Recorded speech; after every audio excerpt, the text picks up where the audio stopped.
Napoleon হিলের কথা আমরা সবাই জানি, থিঙ্ক অ্যান্ড গ্রো রিচ বইয়ের লেখক, যেটা গত শতাব্দীর প্রথম দিক থেকে এখনো পর্যন্ত বিশ্বের নাম্বার 1 বেস্ট সেলার। এই নেপোলিয়ন হিল উনি একটি কথা বলেছেন, সেটা হচ্ছে তুমি যা কল্পনা করতে পারো তুমি তা অর্জন করতে পারো। কি সাংঘাতিক ব্যাপার!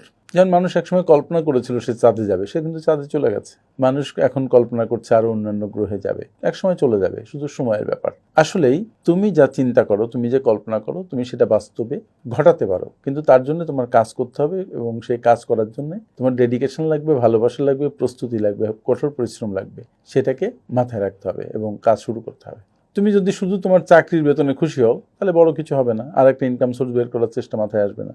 তুমি যদি মনে করো তোমার একটা বাড়ি লাগবে, ভালো একটা গাড়ি লাগবে, তোমার একটা ব্যবসা লাগবে, তাহলে তোমার নিজের মতো করে কিছু করতে হবে, এবং তার পেছনে যে পরিমাণ শ্রম দেওয়া দরকার তারও বেশি শ্রম দিতে হবে, তাহলে তুমি তোমার লক্ষ্যে পৌঁছাবে। সো তোমাকে পজিটিভলি চিন্তা করতে হবে, তোমার মনে অনুপ্রেরণা জাগাতে হবে, কাজ করতে হবে। আর চিন্তা এক্ষেত্রে তোমাকে সামনে এগিয়ে যেতে সহায়তা করবে, বিশেষ করে পজিটিভ চিন্তা। আর নেগেটিভ চিন্তা তোমাকে পিছিয়ে রাখবে। Thank you.